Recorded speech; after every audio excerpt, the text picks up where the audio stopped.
Honorable conseller, ilustres diputados y diputadas, quiero hacer de entrada una proclamación. No soy abolicionista fiscal, soy evolucionista fiscal. ¿Qué quiero decir con esto? Evidentemente, no estamos hablando ahora de moralidad fiscal, y entiendo que el debate estaba planteado, sino de oportunidad del cambio de impuestos, de la reforma de los impuestos. Se ha hecho mucho hincapié aquí en el debate ideológico. Recordemos, este impuesto es creado en los años 70 por el Gobierno de UCD, aquí se ha citado al señor Fernández Ordóñez, y tenía fundamentalmente un carácter extraordinario, también se ha citado, y la finalidad era recaudatoria y censal en su momento. El cambio más importante que ha sufrido este impuesto se produce a raíz de la Ley 22/93 de 29 de diciembre, cambio en la época socialista. Es decir, es el Gobierno socialista el que declara la exención del patrimonio empresarial. Esto es, la exención se aplicaba tanto a empresarios o profesionales que fueran personas físicas como a sociedades controladas por grupos familiares, siempre que se cumplieran unas determinadas condiciones. Es decir, la izquierda antepuso en aquel momento la exención del patrimonio empresarial y dio prioridad a la eficiencia y, en consecuencia, debilitó el papel redistributivo del impuesto en aquellos momentos. Es la izquierda la que aporta en aquellos instantes una reducción sustancial del impuesto sobre el patrimonio para determinados colectivos. En la práctica, esto ha supuesto que cualquier patrimonio elevado acaba considerándose como empresarial. De forma que, porque realmente lo es el patrimonio, o bien porque tienen los medios suficientes para aparentar una actividad económica y disminuir realmente su imposición mediante ficciones. Estamos ante un importante papel de fraude en esta materia y, por lo tanto, las grandes fortunas pueden declarar exenciones empresariales a veces por miles de millones de euros. La derecha introduce otro aspecto sustancial en el cambio en cuanto a la exención. En este caso, la exención de la vivienda habitual por importe de, el centro-derecha. Perdón. Nunca se sabe con ustedes.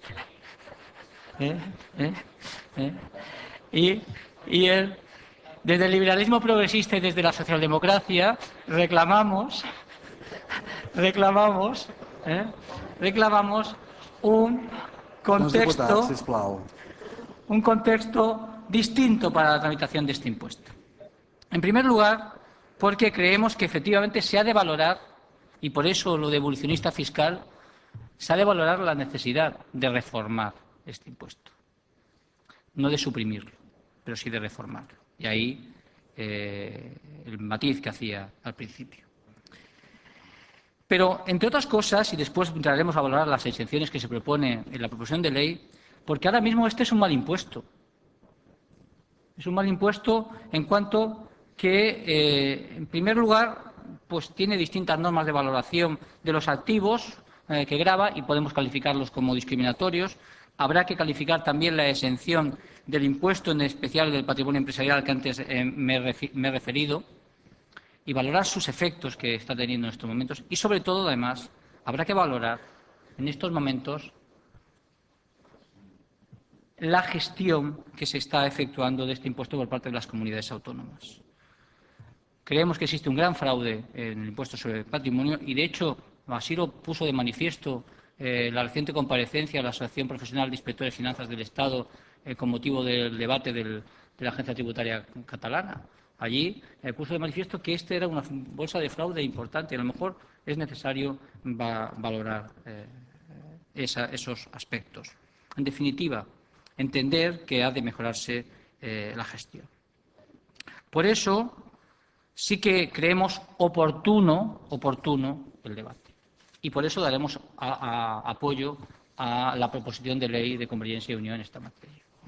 Porque creemos que realmente no es un tema de moralidad y me parece un poco,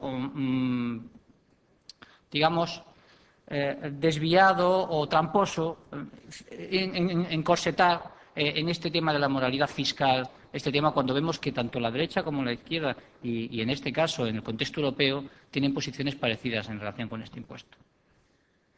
Pero sí que es necesario abordarlo de una manera seria, responsable y, ¿por qué no ahora? Y no acabo de entender ese escapismo que suele utilizar los grupos parlamentarios que dan apoyo al Gobierno cuando se debaten aquí proposiciones de ley por parte de los grupos de la oposición. Afrontémoslo. Afrontémoslos a pesar de que nosotros no estamos de acuerdo en el fondo y en el contexto literal de la proposición que realiza el Grupo de Convergencia y Unión. Y no lo estamos sencillamente porque nos parece quizá demasiado simplista valorar la cantidad, 500.000, 750.000 o 1 millón, y habría que valorar las consecuencias. Por ejemplo, nosotros sí que tendríamos que tener en cuenta, con independencia que fueran esas cantidades u otras superiores, lo que está suponiendo para el conjunto de declarantes las exenciones recogidas en el apartado 8º del artículo 4 de la ley. Esto es, los bienes y derechos de las personas físicas necesarios para el desarrollo de la actividad empresarial y profesional, la exención de estos supuestos, y la plena propiedad, la nuda propiedad y el derecho de usufructo sobre las participaciones en la sociedad. Es decir, estas consecuencias que está teniendo en cuanto a la exención, que también habrá que valorar en su momento. Pero no vamos a ser cicateros. Vamos a darle apoyo al debate porque creemos que lo merece. Y creemos que aun cuando nos diferenciemos en este tema, sí que entendemos oportuna, y digo oportuna, la puesta de manifiesto de un debate sobre impuestos sobre el patrimonio de las personas físicas. Y más cuando se plantea otra vez algún problema que yo ya he tenido ocasión de plantear en esta tribuna. ¿Cuál es el de la competencia fiscal a la baja? Me temo que vamos a iniciar ahora otra guerra de comunidades en materia del impuesto sobre el patrimonio. Empieza aquí, ahora está en Madrid, antes ha citado Cantabria, pero dentro de poco van a la representante del Grupo Parlamentario de Esquerra Republicana ha citado estas comunidades, pero van a ir a una carrera otra vez por la competencia fiscal a la baja. Desde luego no es un supuesto solamente español el de la guerra de comunidades o de estados. Ya sabemos que se planteó en otros estados, en Australia y Canadá, en los años 80 y 90. Y de ahí debemos extraer algunas consecuencias. Y vuelvo otra vez a establecer, dado el carácter estatal, la necesidad de armonizar este impuesto. La supresión del impuesto no cabe, a nuestro juicio, pero sí se tiene que establecer un tipo impositivo mínimo para evitar esta guerra entre las comunidades y fijar unos ciertos mínimos exentos que eviten el debate sobre quién tiene una presión tributaria menor, puesto que, en consecuencia, va a sufrir de una forma notable la movilidad de patrimonios en nuestro país.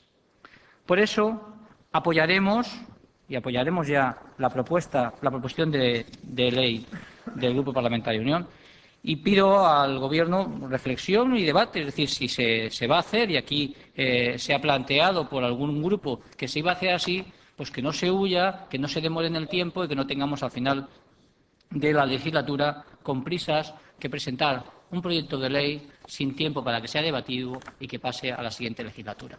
Creemos que debe hacerse con anterioridad. Muchas gracias, señor presidente.